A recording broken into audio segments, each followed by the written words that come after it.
Mountains of golden sand undulating off as far as the eye can see, like waves in the ocean. This is the Rub al-Khali, the empty quarter, a desert larger than all of France located in the center of the Arabian Peninsula.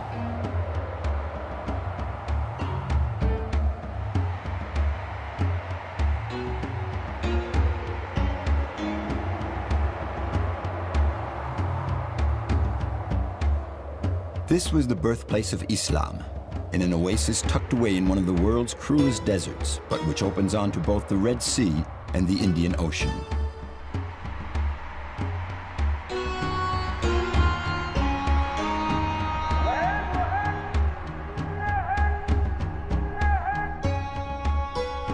At the crossroads of the Mediterranean world, India and Africa, Arabia gave Islam the avenues for its expansion. The caravan routes crossing the desert, the sea routes traveled by the Arab dhows that were absolute masters of the Indian Ocean for centuries. Fishing, trade, cattle raising, and agriculture were the main sources of revenue for the sultanates that fought to dominate the region until the British took control at the beginning of the 19th century.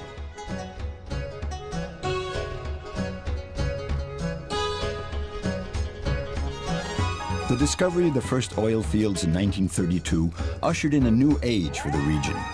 The exploitation, rather modest at first, accelerated greatly towards the end of the 1950s. In a few years, the world of the Bedouin dissolved in a sea of petrodollars. 7 sultanates, including Abu Dhabi and Dubai, became independent and formed the United Arab Emirates. For the newly founded federation, as for Oman, which also became independent in the early 1970s, it was the beginning of a new era. The age-old trade routes were abandoned, and cities of glass and steel sprouted up from the desert sands.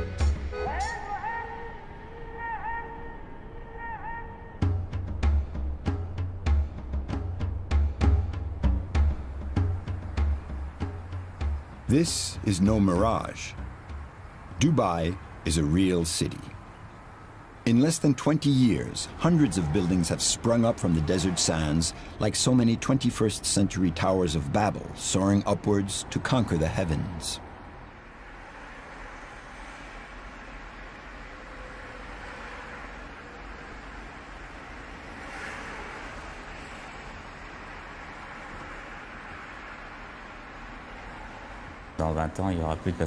The oil will run out in 20 years. The government wants to build a city on the scale of Hong Kong, Singapore or Shanghai. And they're also aiming to increase the population and attract international tourism to Dubai. With the construction of the Burj Al Arab, the Arab Towers Hotel, the Emiratis have found their Eiffel Tower. As soon as it was completed in 2004, this sail-shaped 7-star hotel was adopted as the symbol of the Sultanate. But don't think of visiting it. The hotel is off-limits, unless you can afford to reserve a room there. Luxury tourism is one of the trademarks of Dubai, but it's no longer the only market the authorities are targeting. The proof is that they've managed to lure a huge cruise ship into the waters of the Persian Gulf. This is a first. The Classica has even made Dubai its winter home port for the cruises of the Emirates and the Sultanate of Oman.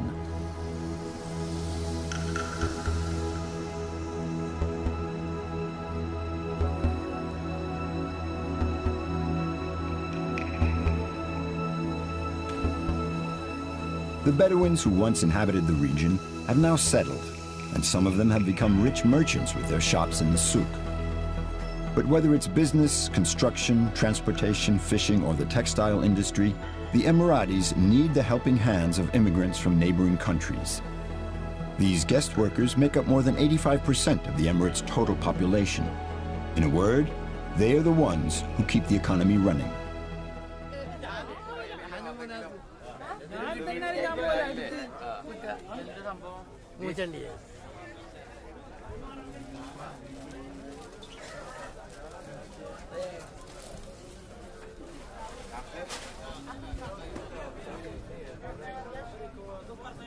The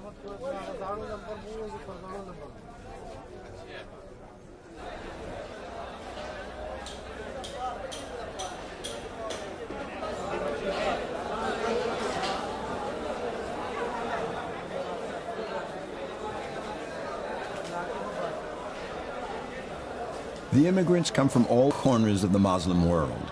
There are Palestinians, Egyptians, Syrians, Lebanese, but the most numerous are the Pakistanis and Indians. Here working is small hours, Pakistanis and Indians mixed working. So many people is working in Pakistan, come from Pakistan. These come from Oman, too much fish is coming from Oman. Arabic people is buying too much big fish in kind of hamor like kingfish and like big fish, buying big fish, and Indian people is buying small fish, small kind of fish.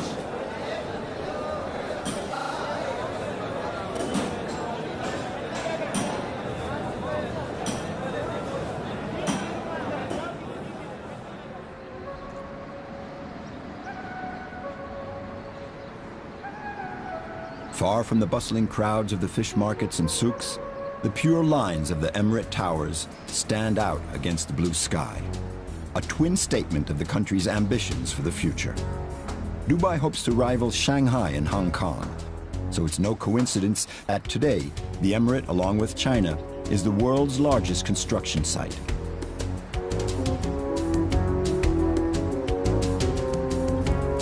To carry out this ambitious program, they of course have to resort to a lot of imported labor and brainpower. European and American architectural offices have set up shop in Dubai to be in pole position for the new building projects that are being launched here almost every day.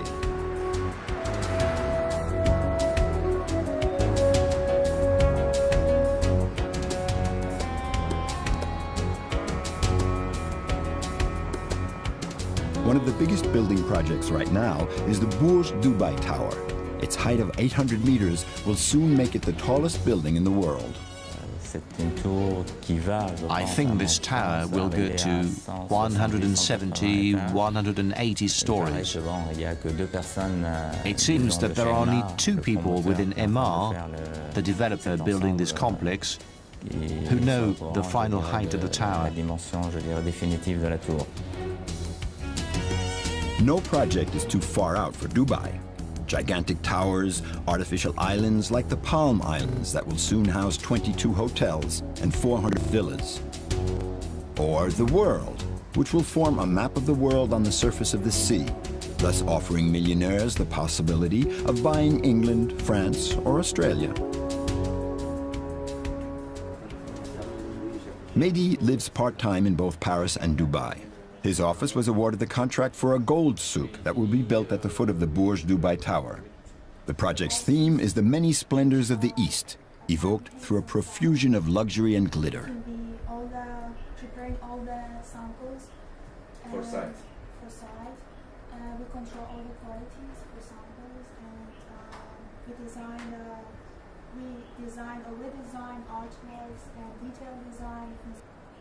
I think that Dubai will continue developing up until 2015, 2020, because they've realized that the hotels, housing and offices won't be enough. So they've embarked upon a new direction now, building water parks, huge leisure complexes, so that anyone coming to Dubai will have enough to keep them busy. D'équipement pour passer le temps.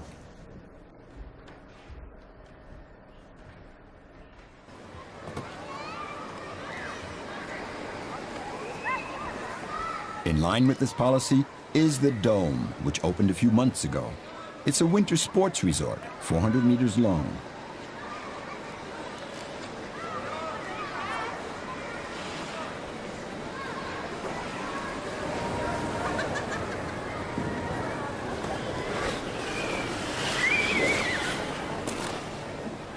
The Emiratis themselves are not flocking to the slopes yet.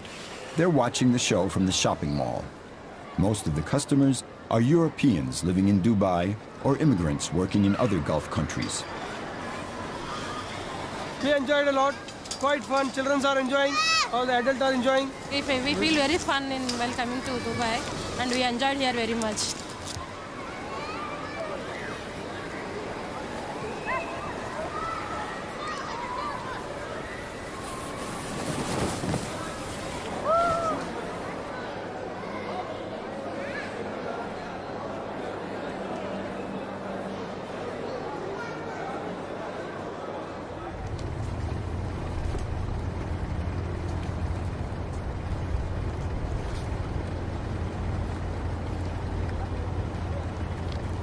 Dubai is resolutely committed to the future. But if you make a little visit to the Creek, an inlet about 10 kilometers long that separates the city in two halves, you'll get a sample of the bustling atmosphere so typical of Middle Eastern cities.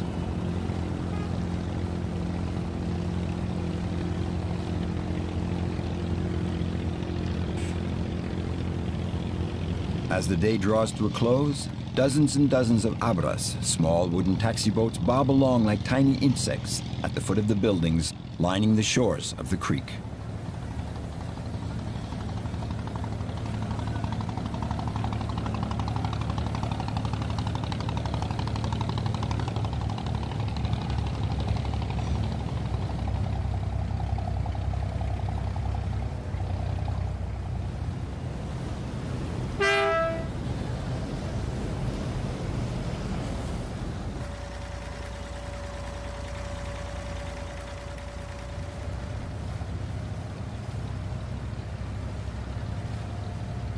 Immigrant workers commute across the creek, and it is a favorite tourist site. It's also the channel where the dhows arrive, the broad-beamed ships that have been transporting cargo across the Indian Ocean for centuries. The dhows belong to Dubai's big ship owners and merchants, but the crew is usually from Pakistan.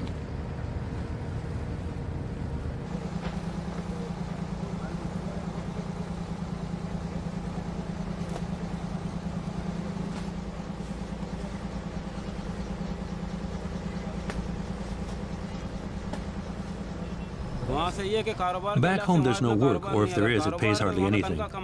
What we earn in a month isn't enough to support our families. That's why we put up with the hardship of leaving our country and coming to work here.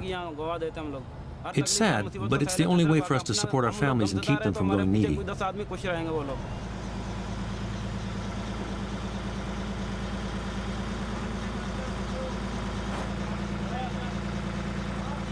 On the route to Somalia, we sometimes run into pirates. What they're mostly after is the navigation instruments and the life jackets, everything on board that ensures our safety. When they approach the boat, they signal for us to stop, and if we don't, they shoot at us. We have no chance of escaping. There are two sorts of risk: the storms and waves, we're not well enough equipped to deal with that, and the pirates. In fact, our chances of arriving safely at our destination are very slim.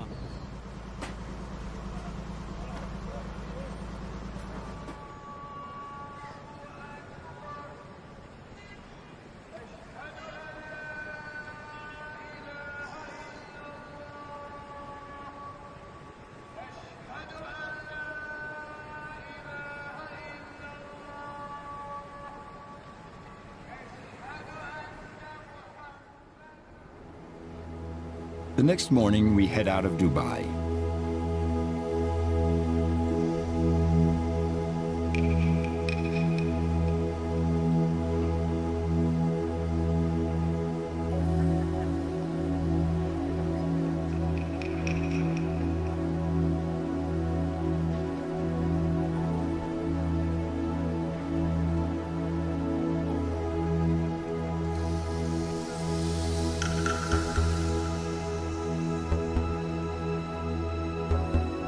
As we leave the port, we sail by the construction site of ᴅᴜജ, man-made islands that form a palm tree and cover 80 square kilometers.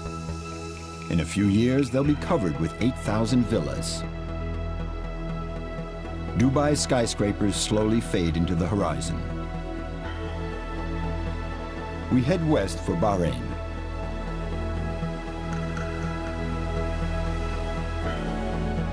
While the Classica follows her route across the Persian Gulf, life on board slips into its cruising mode.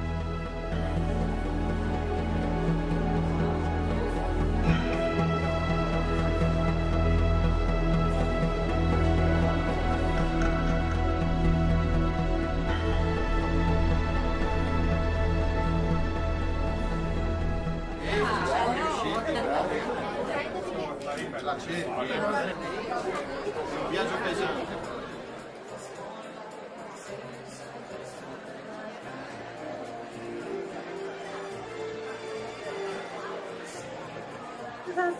pour cette croisière avec notre commandant et les officiers. Ladies and gentlemen, and toast and a toast all together. Signore, signori, salute! Salute! Cheers! Salute! Salute!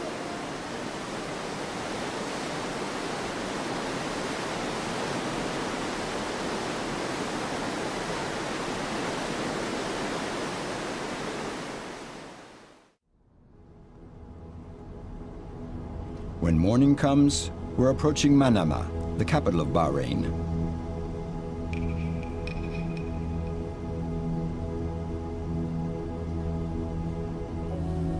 You're not aware of it when you arrive by the sea, but Bahrain is an island with a string attached, the King Fahd Causeway, a 26-kilometer long bridge connecting Bahrain to the mainland and its powerful neighbor, Saudi Arabia.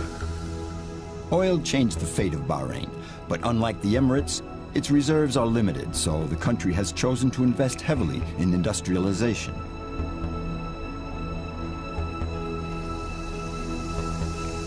Revenue from black gold has not gone to growing a forest of skyscrapers above the low houses of the city. Manama is not Dubai. Yet one gets the feeling that all the Gulf capitals are engaged in a kind of unspoken contest to build the highest and/or most extravagant building in the world. And Bahrain is certainly in the running.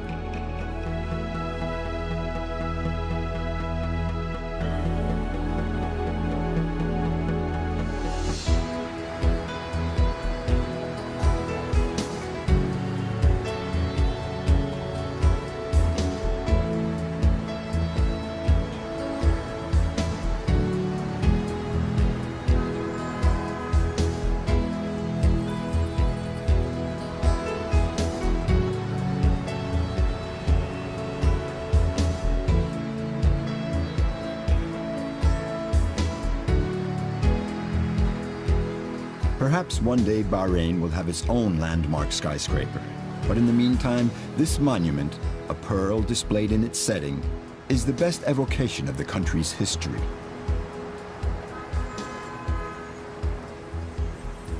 Like all the cities of the Gulf, Manama's history has been strongly marked by trade. For centuries, the city was a port of call on the routes to Iraq, Iran, Kuwait, and the Sultanate of Oman. The dhows plied along the coasts, transporting a variety of cargo: goats, camels, fruit, vegetables, and of course the colorful spices that still adorn the stands in Manama's souk.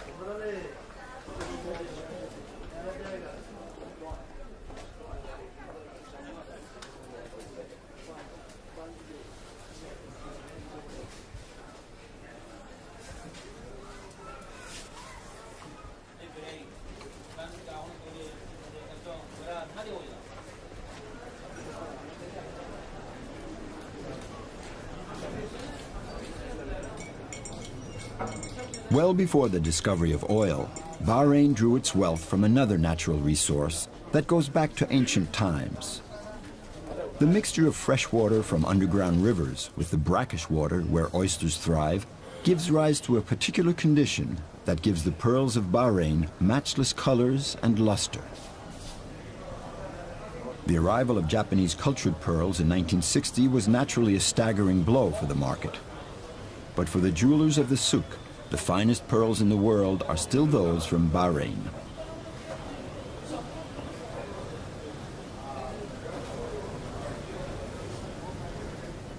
I'm not a diver, but the divers come to me and I deal with them. Of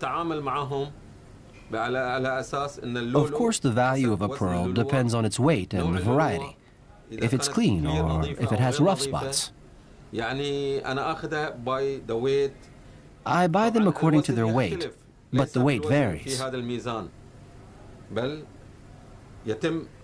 don't weigh the pearls with these scales anymore, but with this one, a more modern way to weigh them.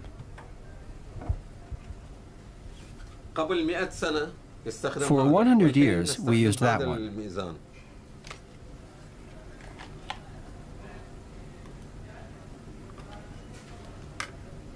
Now we weigh them like this. You have to have experience. You have to look at the pearl and observe if it shines. Does it have any rough spots or blemishes? Is it nice and round? This one, for example, has a few flaws, but I have others that are perfect.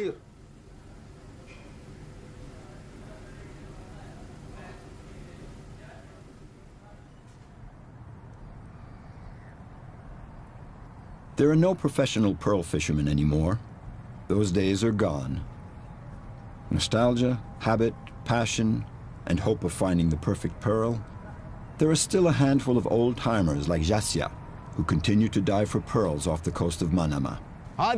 Things have changed since the time my father used to go fishing and what I do today. I go out because I like to do it. Nobody's making me do it. My father had to dive for oysters to feed us, me and the whole family. Back then, there wasn't any oil. We had nothing. So he had to go pearl diving to be able to eat.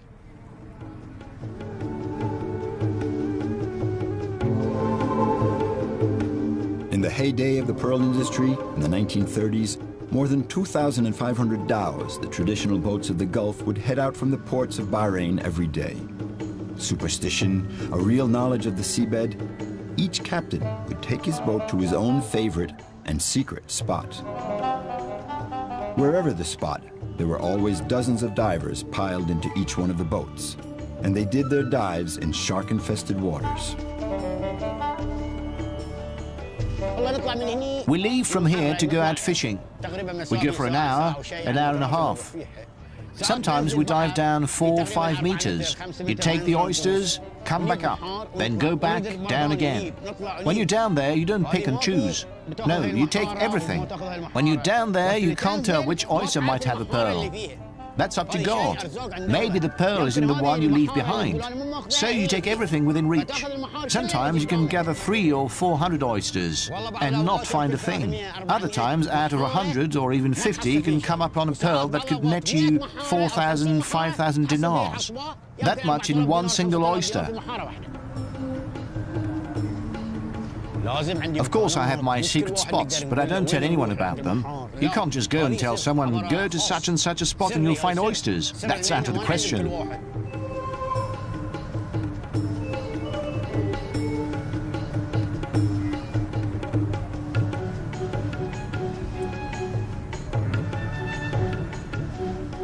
Our day in Bahrain is ending. Passengers are back on board, and the Classica continues its voyage through the Persian Gulf.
At daybreak, we're coming into Abu Dhabi. In 1958, when they started exploiting oil, Abu Dhabi was no more than a sparsely populated emirate, inhabited by fishermen and Bedouins. The oil reserves turned out to be so vast, more than 60% of the United Arab Emirates' resources, that Abu Dhabi is now the richest and therefore most influential member. In just a few years, the historic maritime routes used for centuries by Arab navigators have become superhighways for oil tankers. A large share of the black gold oil shipped to Europe and the United States passes through the Strait of Hormuz. so it's one of the most strategically important spots in the world. There's a lot of sea traffic in this region, most of it oil tankers. It's mainly concentrated in the Strait of Hormuz. A good number of ships just anchor south of the Strait of Hormuz. At any given time, there is an average of 100 to 120 tankers anchored in that zone. They stay there and offload the cargo onto smaller ships. Yes, it's a zone where there's a lot of traffic. The economic and financial stakes involved in oil are so important for both the producer and consumer countries that despite the tensions and conflicts that have plagued the region, the zone around the Emirates has always enjoyed a relative calm. But the danger is ever present, and the risks were surely carefully weighed and evaluated when the Classica was preparing to come and offer its cruises in the region. Logicamente, se guardiamo l'area un po' in generale. Yes, in a strictly logical sense, you could consider this to be a risk zone. This region could very well be the target of a terrorist attack, that's true.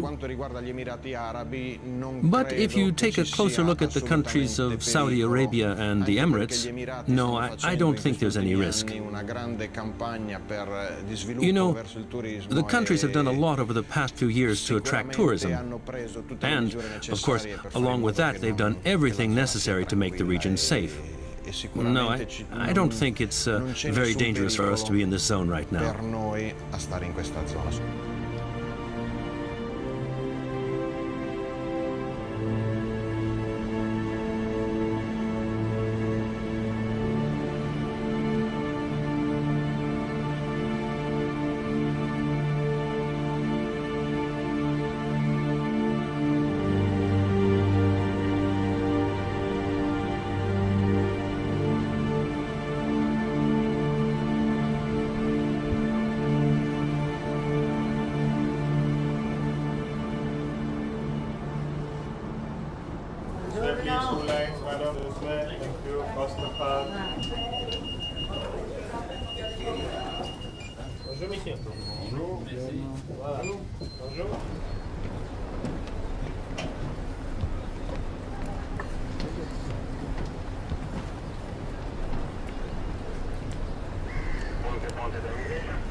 We have to take a special measure in some ports, like to treat that port as threat level 2.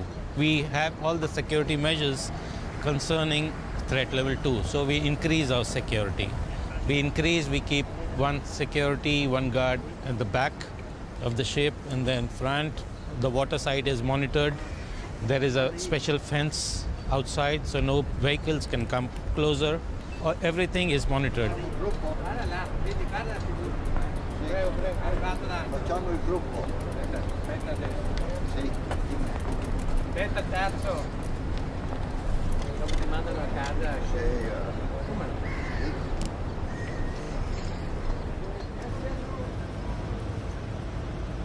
Oil leaves the country by sea, but the fruit and vegetables are shipped in by road.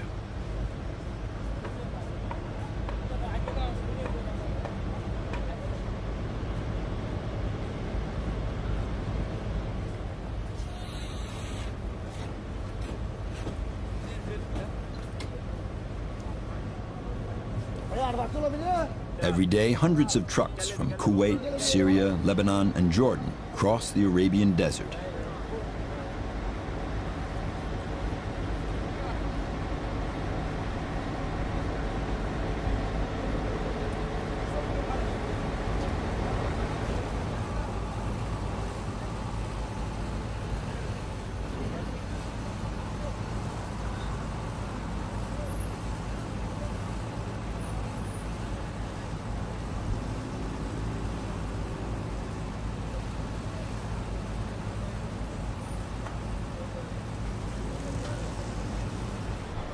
Most of the fruit on sale in this market, is it a wholesale or retail market? Hard to tell, comes from far-off countries with just one exception: dates. The date palm is known as the queen of the oasis, and therefore of the desert. For the Emiratis, the date is much more than a fruit. It's a reminder of their Bedouin roots. Even though they may not live in tents anymore, the date is still an essential part of their lives. But, and this is a sign of the times, the Emiratis, thanks to improvements in the transportation system, now have a choice among countless varieties, all grown in the Gulf region.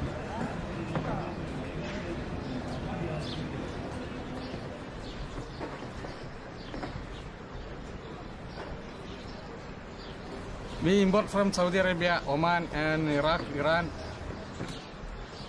Yeah, we have the Abu Dhabi dates like this, the black one. Yeah. No, and the packets like the packets. Pakistan, Indian, and Arabian people, all people buy the dates from Saudi Arabia. More people buying Saudi dates. And we have the local dates, some like this, like that, and Iraq dates.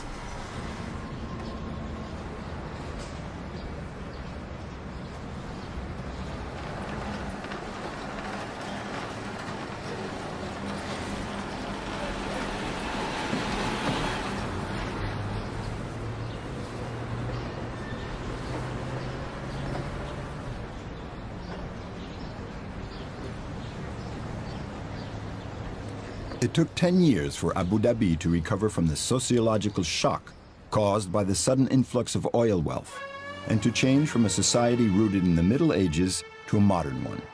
10 years before the population began to get their piece of the action, which had previously remained firmly in the hands of the ruler. This doesn't mean that Abu Dhabi has become a democratic society. The standard of living has improved immensely, but that doesn't apply to the immigrant workers who still make up 80% of the population. The fact is that despite appearances, Abu Dhabi has maintained a tribal way of life. The sovereign is all-powerful. His subjects respect him, venerate him, and pray to God that he may continue enriching the members of his tribe. Abu Dhabi is the largest and most populated emirate. It's the keystone of the Union and the main economic power. And this is thanks to the modernization policy undertaken by our sovereign, His Majesty Sheikh Khalifa bin Zayed Al Nahyan. May God protect him.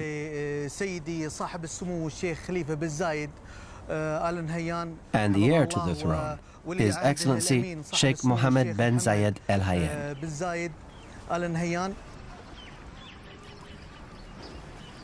The quiet little village of fishermen and Bedouins that existed here 50 years ago has disappeared.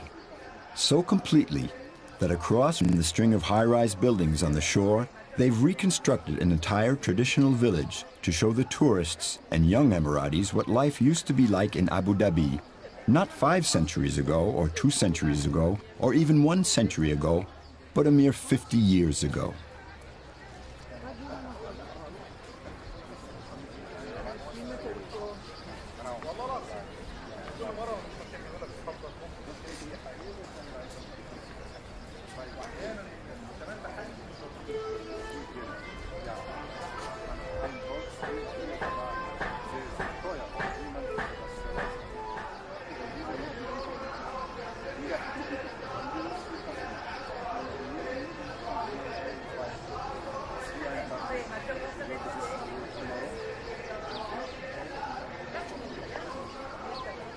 Even the United States, which is often cited as an example of rapid development, never underwent such a drastic change.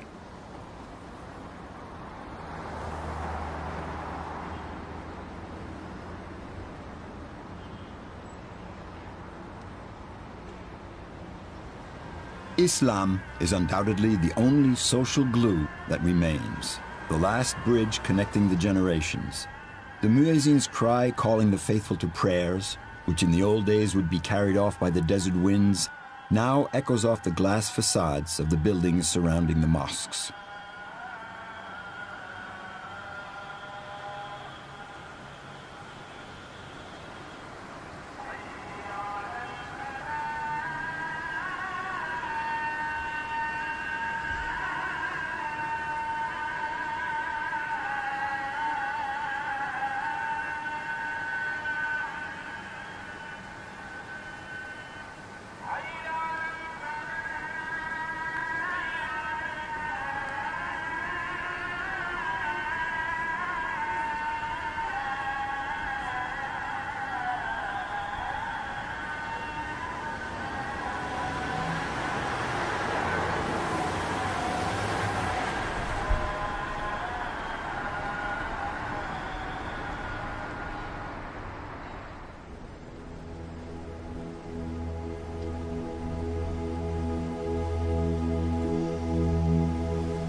We're leaving Abu Dhabi and heading east to the Gulf of Oman and the little emirate of ᴅᴜᴜ.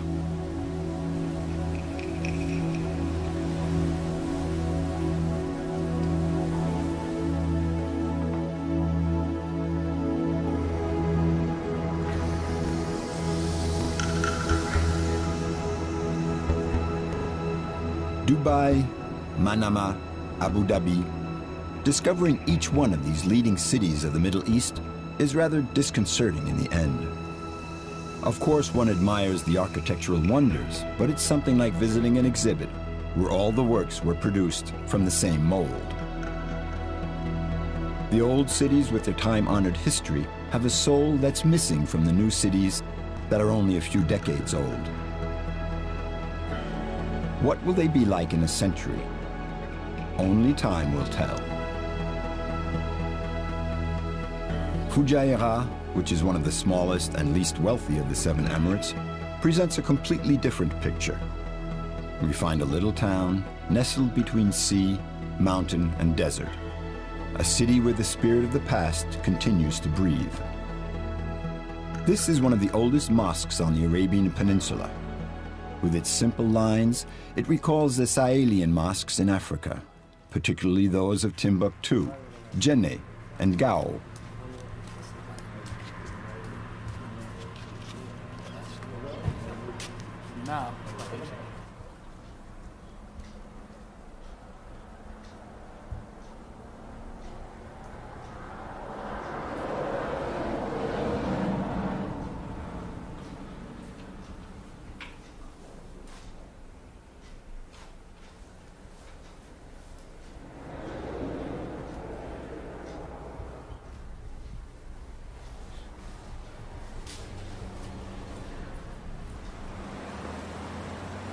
ᴅᴜᴜ is striving to modernize, but it still has a way to go.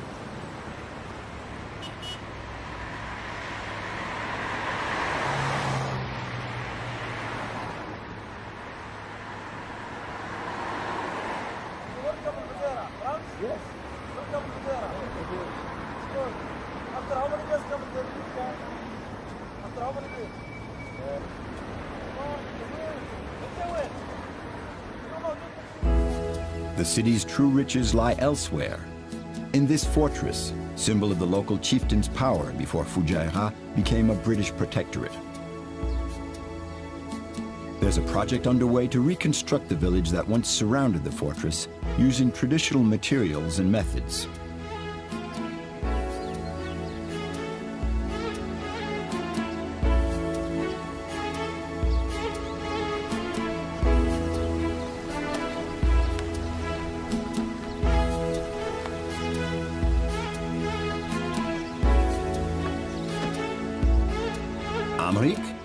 An Indian architect, is heading the project.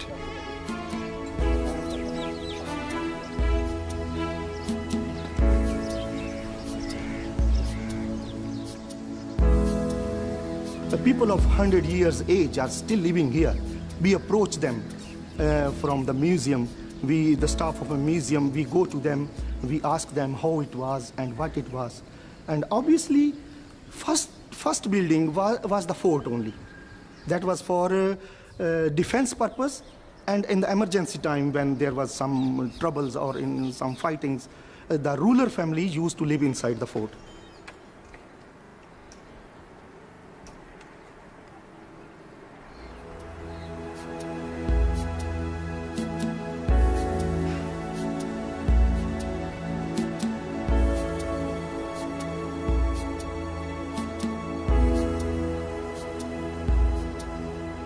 That time, the material, especially which they used to do, was very locally produced.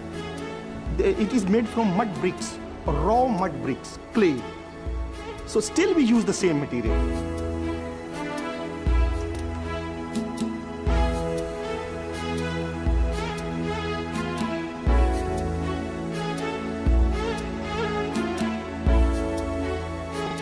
The flat roofs which you see around here are meant for the royal family. But these hut type houses, they call it kareen. In Arabic, they call it kareen. So these houses were especially for the servants who were working for the sheikh. But when the family is extended, they have more children, the children used to spend some time with the servants or with the guards in these houses.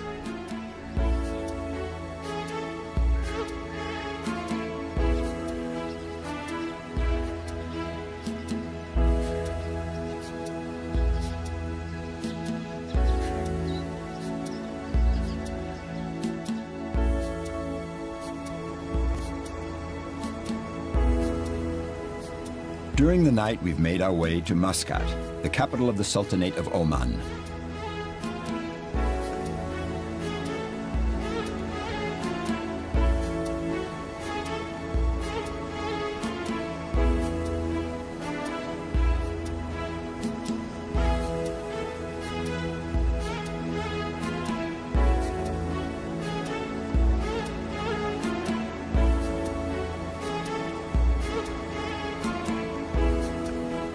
In the early morning light, Muscat looks like something straight out of a pirate story, or the voyages of Sinbad the Sailor, a hero of the 1001 Nights.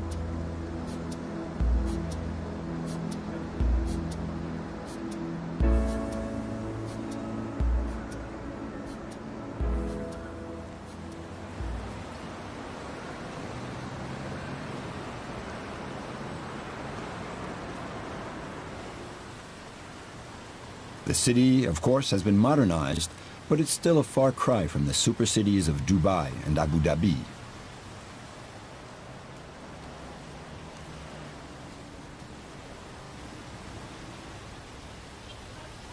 In Muscat, the white buildings don't soar to challenge the heavens, but are harmoniously and respectfully integrated into the existing cityscape.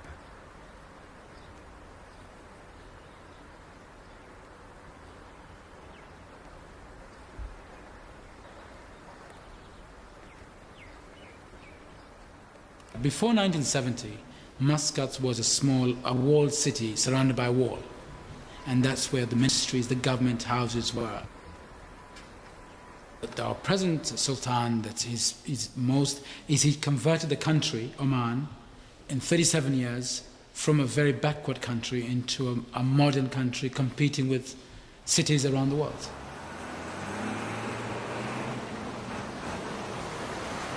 Now today, Muscat is different. It's a metropolis. It's opened up different areas. And I think the progress of the cities is great. The history is rich. Going back 150 million years, the dinosaur age to date. That's why we try to keep it a good blend of tradition and our culture, which is the same as it was before.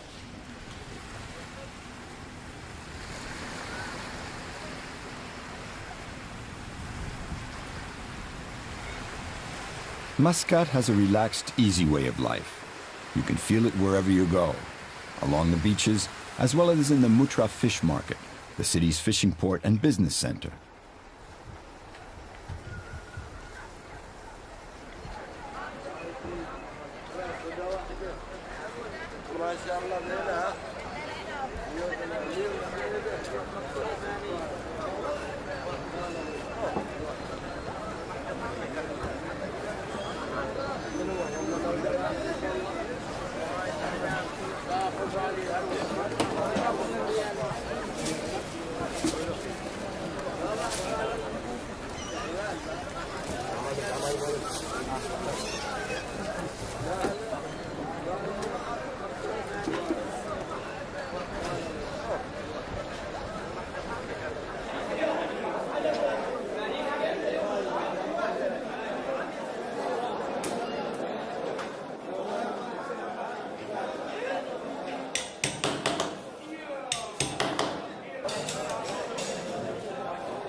The atmosphere that reigns in Muscat, and more generally throughout the entire Sultanate of Oman, is the fruit of a long history, the history of a land open to the rest of the world thanks to its seafarers who crisscrossed the Indian Ocean for many centuries. In the 18th century, Muscat even possessed an African empire, with Zanzibar in East Africa as its prized possession. Muscat still has traces of those exchanges with the world, like here in the Indian style of the houses along the Muttra waterfront.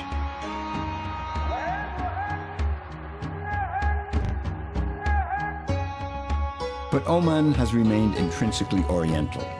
Here, time doesn't count. Just linger around the souk for a while, and you'll see what we mean.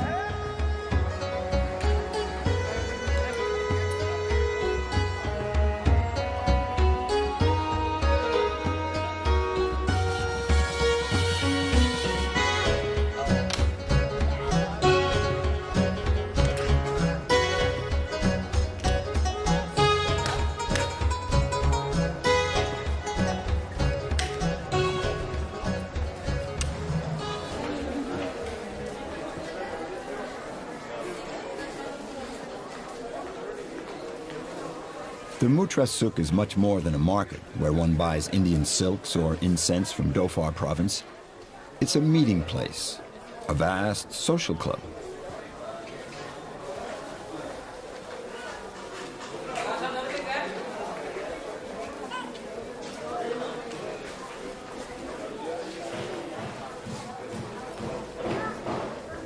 The aisles of the Muttra Souk are like an echo of the maritime routes that connected Oman to the rest of the world down through its long history.